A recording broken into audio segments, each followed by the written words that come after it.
there, Shawna Karrasch here with an Ask Shawna answer coming to you from Via Nova Training. All right, it says, hi Shawna, I have a question about desensitizing to shotguns. We have new neighbors who are firing guns very near our horse trails. I think this may be a great opportunity to get my horse used to the sound.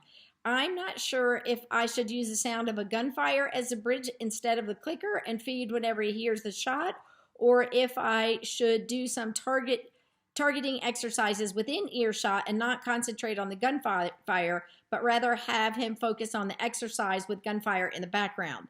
They also have small children riding motorcycles, and we'll need to work on desensitizing him to the sound and speed of those as well. Thanks for helping me turn lemons into lemonade. And I love your thinking, Faith, because that's how I am. It's stuff, it's construction. And I'm just like, oh, okay, good. It's a great opportunity to work on some things. So while it's terrifying for some people, I really do see it as a great opportunity to turn lemons into lemonade. So what I would do, I wouldn't use the gunfire as the bridge signal, because it may happen at times where things are happening that you don't necessarily want that to be happening. It may be happening when you're not even there and you don't know what's happening. So instead, what I would do is you just have the gunshot around and have it in the background, like you said. There's times when I will think, okay, here it comes. Here comes that sound of it. So let me start working through something. So start doing the targeting, start doing something that you can be working on new behavior, but becomes an association. When I hear the gunfire, great sessions get started. So good things happen. So the classic conditioning is happening with it, because it's like, oh, here it comes. My human's going to come and we're going to do fun stuff in a minute. So it's a really good way to change it all being nerve-wracking. Instead, it can be kind of exciting and looking for relaxation as an element in there. Of course, immediately you may not just get them going, oh, whatever, I'm all totally zen, but you can work towards it. You can shape towards a more relaxed situation. I imagine the gunfire itself is going to bring adrenaline up for a lot of horses. So the noise, that loud noise, is going to make it go, oh, look, jumpy. So you're not going to get perfect relaxation, but we don't want that adrenaline kind of transferring over into like, oh, we're going to do a session and have it be kinetic. You want it to kind of be something that you can start to shape and get more relaxation to be a part of it. I've done gunshot desensitization. What I got was a cap gun, and I had half rounds. So, or maybe it was quarter rounds even, I started with, where they're very quiet, relatively speaking, but I could have them at my discretion and get them used to hearing that sound. And you could have somebody, doing it, 50 yards away, so that you can kind of get control of that sudden sound and get them used to the sound and not have to be completely at the mercy of your neighbor's timing.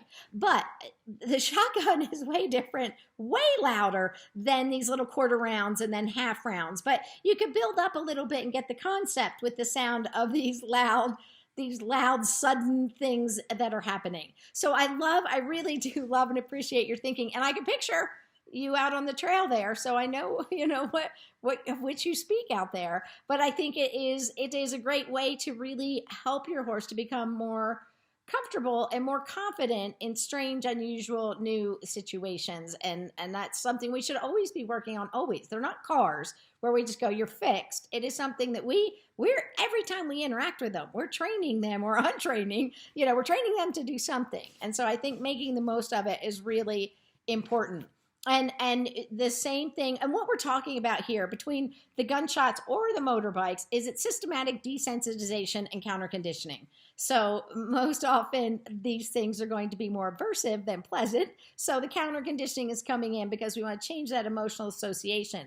But systematic desensitization and counter conditioning is something I use all the time for all sorts of things. So it's really the same techniques you've used for Micah, you've used, different places, different situations, but it's just now it's a different set of circumstances behind it, But you know the basic protocol. So what you need to really think of is thinking, how can I break it down to smaller steps? So maybe it needs to be further away from for some horses, and maybe other horses like, I'm good with it. It's not that big a deal. I can cope with this. So just kind of thinking, what small steps can I break it down to so that they can process and learn that it's a good thing, and really trying to keep them under threshold as much as you can. So sometimes it has to be far away, or as muted as you can be, but really trying to keep them under threshold. So just a moment and they can get right back to it.